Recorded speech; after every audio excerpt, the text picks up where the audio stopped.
تو پیغمبر اسلام نے حافظے کو تیز کرنے کا ایک نسخہ بتایا ہے۔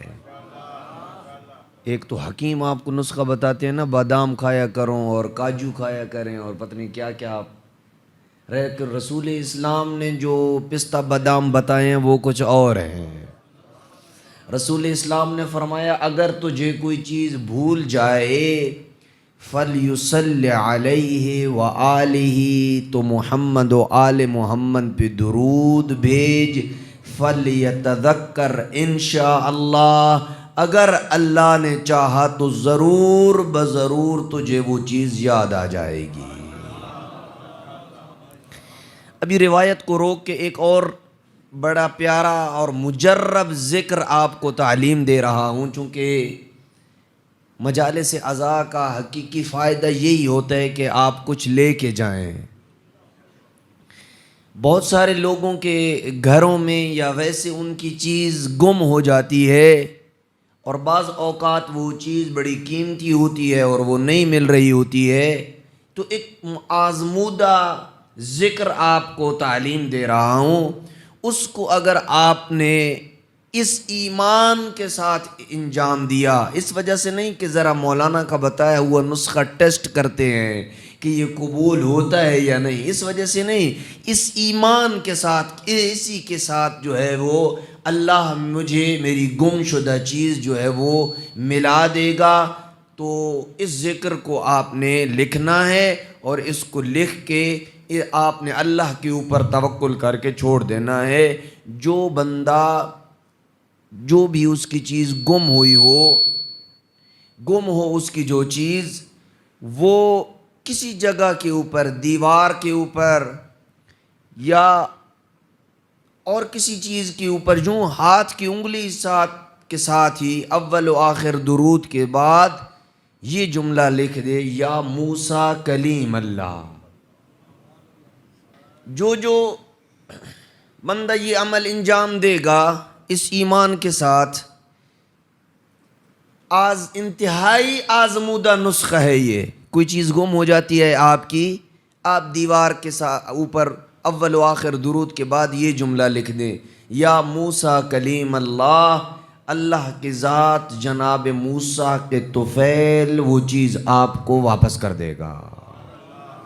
اور اس کا میں آپ کو ایک زندہ واقعہ سناؤں کہ مینا میں پورے حاجی جہاں پہ ہوتے ہیں، ایک حاجی صاحب میرے پاس آئے، بڑے پریشانی کے عالم میں تھے کہ میری ایک انگوٹھی ہے جو تمام ذریعوں کے ساتھ مس ہوئی تھی، اور میں نے بڑے عرصے سے وہ انگوٹھی پہنی ہوئی تھی اور یہ میری گم ہو گئی ہے، میں بڑا پریشان ہوں۔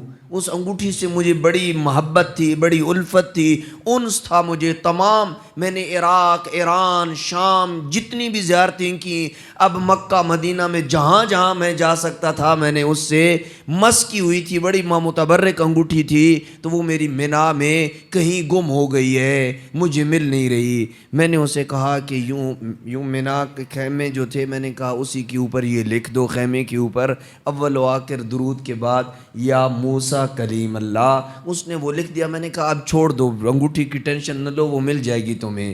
تھوڑی دیر کے بعد وہ جب وضو کی طرف گیا تو وضو خانے میں ایک نیچے پانی کو بہانے کے لیے ایک جالی سی لگی ہوئی ہوتی ہے تاکہ کوئی چیز جو ہے وہ اوپر رہ جائے اور پانی نیچے بہہ جائے۔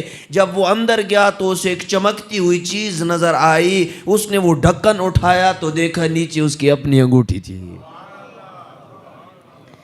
تو یہ ایسا مجرب ذکر ہے کہ اگر اس کو آپ آزمائیں گے تو انشاءاللہ اللہ کی ذات جناب موسیٰ کے برکت سے وہ آپ کو چیز مل جائے گی۔ تو عرض کر رہا تھا صلوات کی برکت کہ من نسی شیئن، جس بندے کو کوئی چیز بھول جائے، بھولنے کی عادت ہو، فَلْيُصَلِّ عَلَيْهِ وَآلِهِ فَيَتَذَكَّرُ انشاءاللہ، وہ محمد و آل محمد پہ درود بھیجے، اسے وہ چیز یاد آ جائے گی۔ پھر فرمایا وَإِنْ عَصَرَتِ الْحَاجَةِ، اگر اس کی کوئی ایسی حاجت ہو جو پوری نہ ہو رہی ہو اور بڑے عرصے سے وہ دعا مانگ رہا ہو، تو وہ کیا کرے؟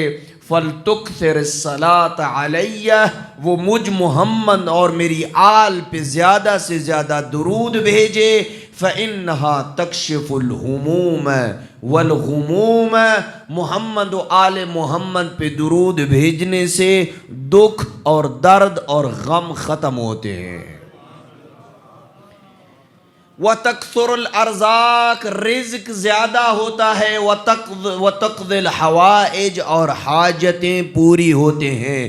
پس صلوات ایک ہے، اسی سے چیزیں بھولی ہوئی بھی یاد آتی ہیں، اسی سے حاجتیں بھی پوری ہوتی ہیں، اسی سے رزق بھی اضافہ ہوتا ہے، اسی سے آپ کے دلوں کے اندر جو کیفیت غم کی ہوتی ہے وہ بھی دور ہو جاتی ہے۔